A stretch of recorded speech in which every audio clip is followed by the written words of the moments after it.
कुंदन की दुकान पर चलकर चाय पीते हैं। चाय पी के क्या होगा भाई? मैं जब भी वहां जाकर चाय पीता हूँ ना, मेरा दिमाग हज्जाम की उस तरह की तरह तेज चलने लगता है। खटाखट, खटाखट।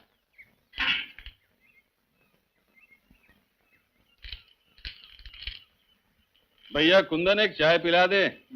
ले ये 40। चुप करना। ए गंगू। जी मालिक।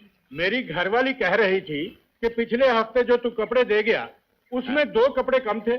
भूल गया था मालिक, ले आऊंगा। और ये साइकिल पर किसकी धुलाई लाद रखी है? हमारी? नहीं, ये तो डेविड साहब की है। आपकी धुलाई तो कल करूंगा और परसों ले आऊंगा। परसों ले आएगा ना? हाँ जी। याद से ले आना।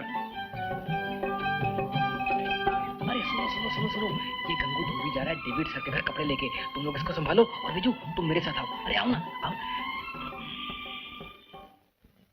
अरे गंगू राम जी, आप और खड़े होके चाय पी रहे? मैं तो हमेशा खड़ा चाय पीता हूँ साहब। अरे नहीं, आज आप बैठ के चाय पीजिए। आइए। नहीं, मैं गरीब आदमी बैठ के कहाँ चाय पीऊंगा। मेरे तो खड़े होने की आदत है। मैं ओ गंगू राम जी, आप कुछ खाते होते नहीं क्या? खाना मैं? अरे नहीं साहब, हम मिले तो आपको कुछ खाना ही पड़ेगा। एक बन लाना मक्खन। मक्खन नहीं। अरे नहीं, मेरा पेट खराब है। मक्खन आराम से खाइए गंगू राम जी, इतनी जल्दी भी क्या है? मजा आ गया ना? हाँ। अरे आप खाइए क्योंकि आप हमारे खानदानी धोबी हैं। हाँ, मैं तुम्हारे बाप की धुलाई करता था और तुम्हारी धुलाई कर रहा हूँ और तुम्हारी होने वाली औलादों की भी धुलाई करूंगा। तो इसी धुलाई की खुशी में और खिलाई हो जाए।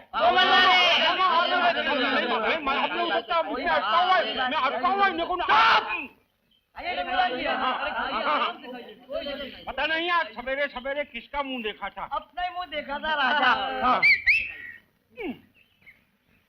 अरे गंगू, इतना खाएगा तो बदहजमी हो जाएगी।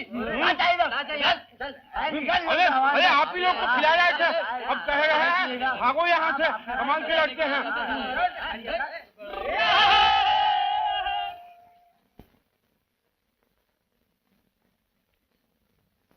गिन लीजिए मैम साहब, जैकेट मिलाकर पूरे 30 कपड़े होते हैं। अच्छा ठीक है। ये लो तुम्हारे पैसे, और धुलाई के कपड़ों के लिए कल सुबह चले आना। ठीक है मैम साहब।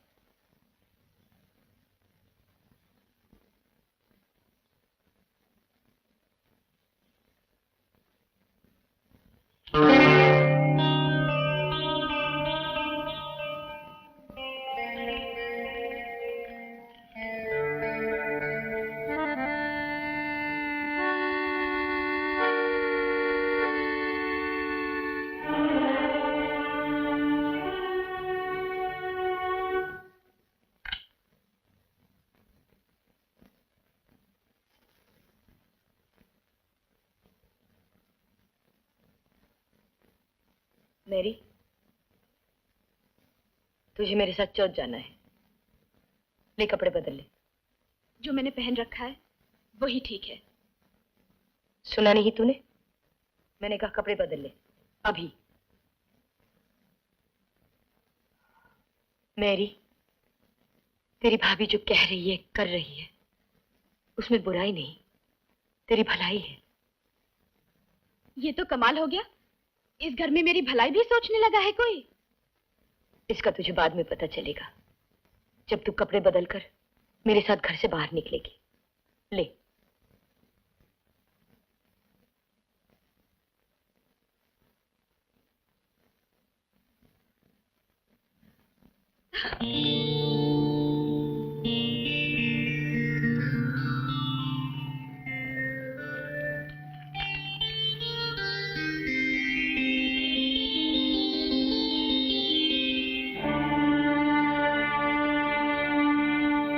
मैरी,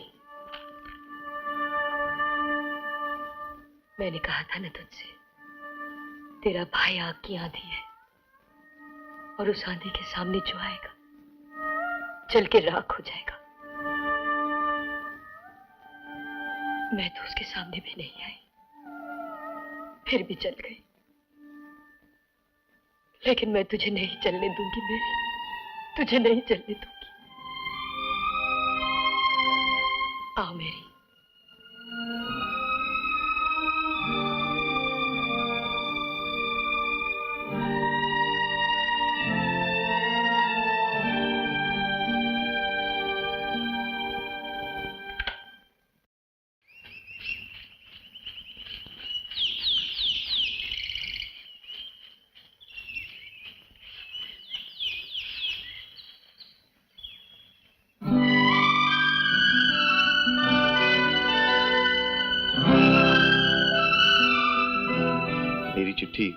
मिल गई थी तुम्हें? ये पूछो चिट्ठी कैसे मिली? हाँ, पहले उनको मिली जिन्हें नहीं मिलनी चाहिए थी, मेरी भाभी को। उन्होंने जाने क्या सोचा होगा और फिर जाने क्या सोचकर मुझे घर से बाहर भेज दिया। मुझे बहुत डर लग रहा है विजू। मेरे भाई को पता चल गया तो क्या होगा? क्या होगा? ज्यादा से ज्यादा वो मेरी जान ले लेगा। ऐसा मत कहो विजू, तुम्हारे बिना मैं कैसे जीऊंगी? लेकिन अब हम मिलेंगे कैसे? जब तक पांचों दोस्त हमारे साथ हैं, सारी दुनिया भी आकर हमारे रास्ते में खड़ी हो जाए, हमें मिलने से कोई नहीं रोक सकता। कौन है?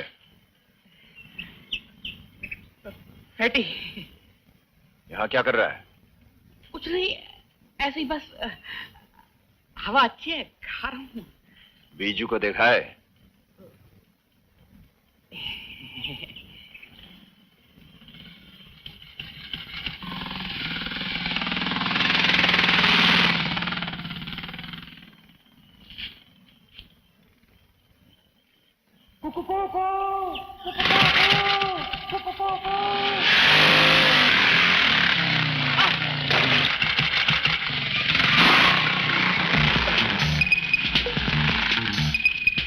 अरे चल जल्दी कर, चल चल जल्दी।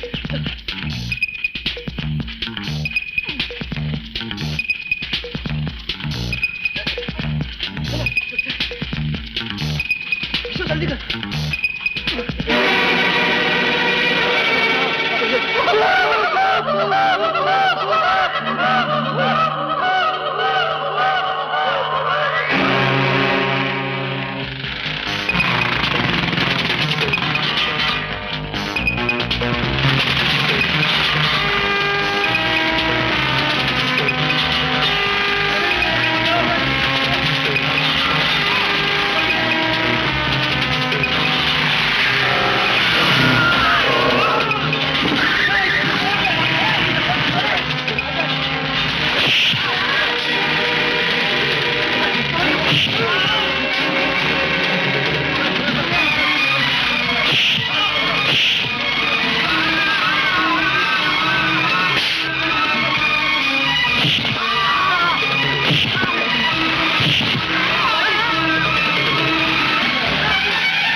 अरे छुप जाओ।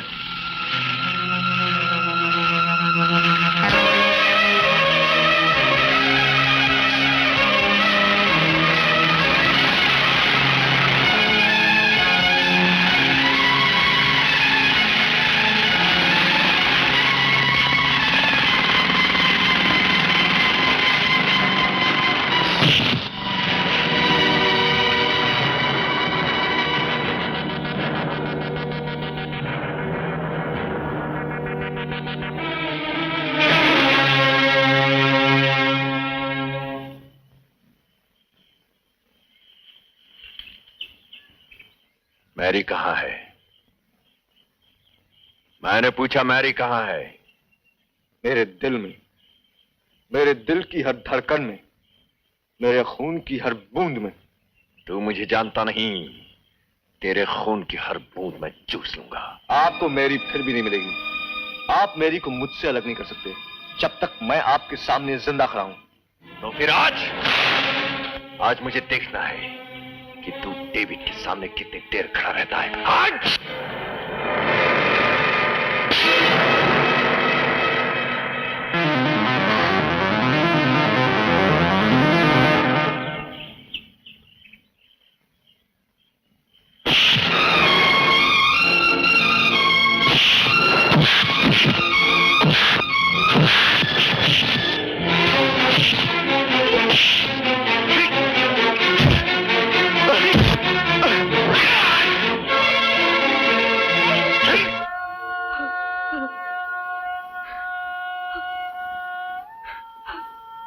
बिजू बेटे, तू है कि तू सहारा है मेरा।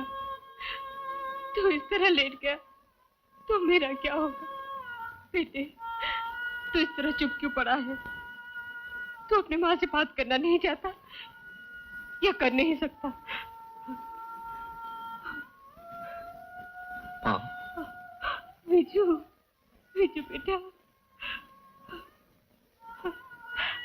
बात इतनी दूर पहुंच गई फिर भी उसका ख्याल नहीं छोड़ सकता। मुझे मालूम होता माँ कि बात इतनी दूर नहीं पहुंचेगी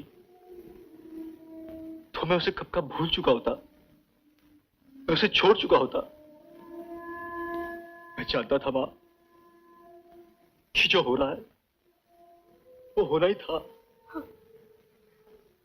मैं उसके लिए हर मुश्किल बर्दाश्त कर सकता हूँ, बड़ी सी बड़ी मुसीबत झेल सकता हूँ, मगर उसके बिना जी नहीं सकता, नहीं जी सकता। बिजू बेटे, माँ, मुझे भूख लगती है,